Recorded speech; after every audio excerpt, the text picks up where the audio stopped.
Hey Canucks fans, JT Miller does not want out, and details about Travis Green's contract are starting to emerge. I'm Clay Emo, I'm at Canuck Clay on Twitter. I'm at Clayton Emo on Instagram. I'm the founder of the GLCPC, the good-looking Canucks Positivity Club. This is my Canucks Take All in One Take. It's Clay's Canucks commentary for Tuesday, May the 25th. This is where you get Canucks insight that's positive and timely. Shout out to my Hall of Fame members, Jens95, Simalexander, Justin Credible, nucksfan number 29, Lucas Gates, Chris Seifried, Adam Broomfield, the Shea Family Channel, and Jamie Sports Talk and more. Thanks for your support as always, and thanks to the support of members of all levels. You are listed in my video descriptions. If you want to become a member of the CCC Crew, press the join button underneath this or any of my videos on the memberships tab on my YouTube channel. Thanks to everyone who joined. It feels like I haven't done one of these from the car in a while. I guess maybe because of the long weekend. Thanks to everyone who joined us for Canucks After Dark last night. Had a good time. Parker and me chatting about the week that was for the Vancouver Canucks. Then as soon as we were done, I got to see the Winnipeg Jets scored just as we were wrapping up. So I watched the highlights and did a quick vlog last night in my 2-on-1 about Winnipeg sweeping the Edmonton Oilers. And thanks to everyone who joined me for my live streams. And I did some membership stuff as well on the weekend.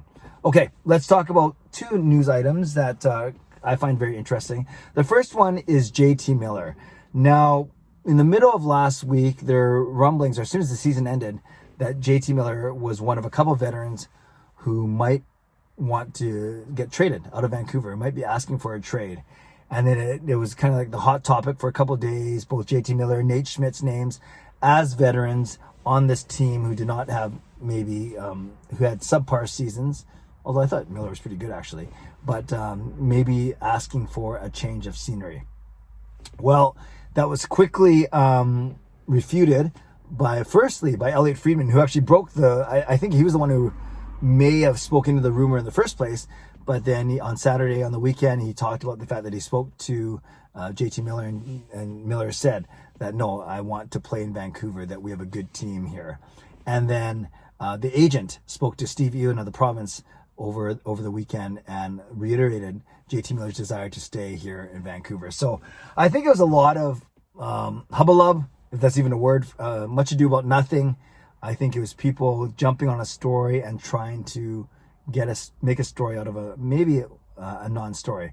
Usually where there's smoke, there's fire, but for this one, I don't think there's a lot of smoke in the first place. Now, why would JT Miller even request a trade? Well, he's come from, he's played in the Tampa Bay organization where he got used to winning a little bit, and you could tell that it was a frustrating year for him. He started the year behind because he was rooming with Jordy Ben, and there's a potential COVID exposure, so he was about 1 or 2 weeks behind getting into the season. We know that he's one of the most demonstrative, if not the most demonstrative player on the Vancouver Canucks, whether it's in good times or in bad. We see a lot of his frustration. It's visible. He's not afraid to, drop a few F-bombs per 60 every game. He's not afraid to slam a stick, slam the bench door, whatever it may be. And we saw sometimes his play looked lackadaisical when he'd make a bad turnover or a no-look blind pass, backhand pass into the middle of the ice. Things like that. But Travis Green has often talked about how he doesn't mind how JT Miller plays.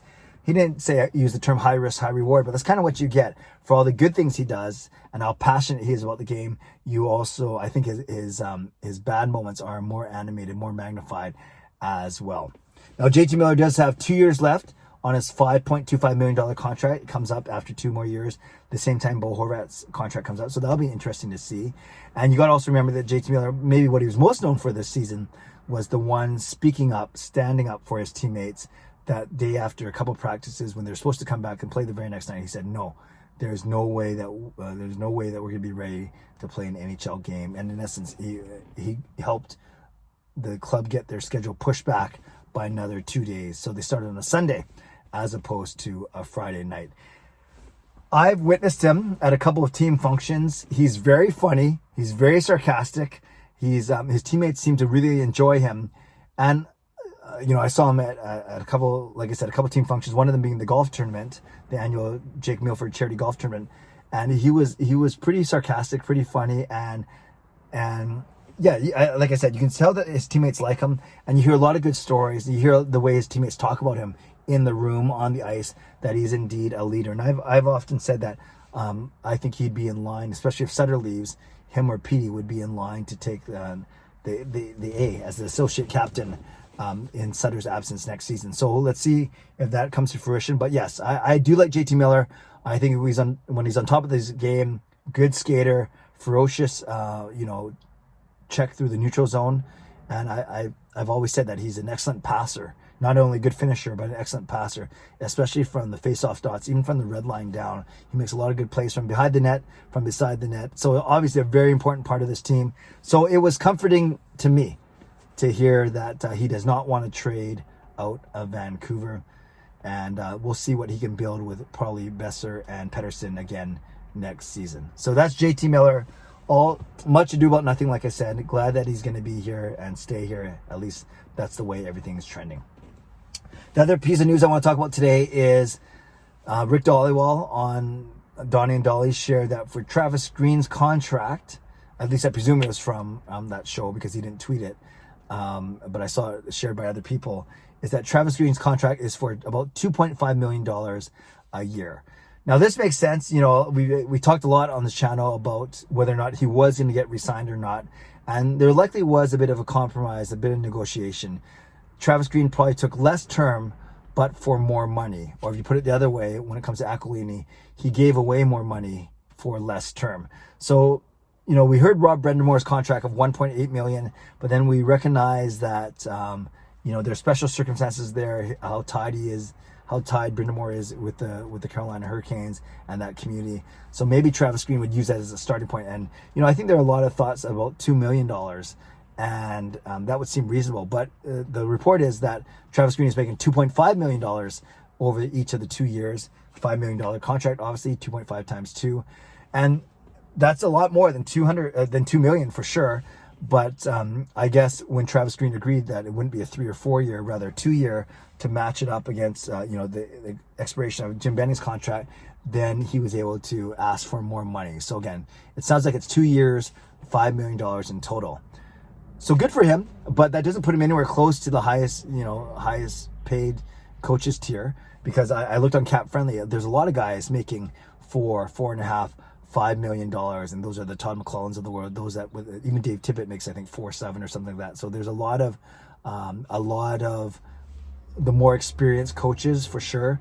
A lot of them with more name cachet are making double Travis Green money, which I guess would make sense, even though Travis Green is the 7th longest tenured coach in the NHL now. So interesting that they came to 2.5 more. I was surprised when I saw that number, but I guess not so surprised when you think that he probably got more because he took less of a term. So good news on that front, obviously. And the interesting thing about the 2-year contract is once he's done this upcoming year, then he's going to be in the exact same position that he was this year, entering into the final year of his contract. That's the tricky thing about it, only a 2-year contract. So are we ready to go through all this again in just a year from now? But let's worry about that in a little while. For now, Travis Green, 2 years, and if you got 2.5 in each of those years, then good on him. So Canucks fans, let me know your thoughts on either topic. The JT Miller trade rumors, did you believe in them at all? And are you relieved that they're apparently just rumors? And what are your thoughts on Travis Green making $5 million over his 2-year contract, considering that that's only half of what some guys are making in the NHL? But maybe you're saying, well, he's only a 4-year coach, only got the Canucks to playoff once. Let's see what he can do, and hence more of a shorter term 2-year contract, more of a show me contract in the bigger picture. So let me know what you think about JT Miller. Let me know what you think about Travis Green, and anything else you want to talk about. Leave a comment below. I'll read, react, and reply as always. Subscribe if you'd like to. Like this video if you'd like to. Become a member of the channel if you'd like to. Stay safe, stay healthy. Take care of yourselves and take care of each other. Have a great day. God bless, and go Canucks go.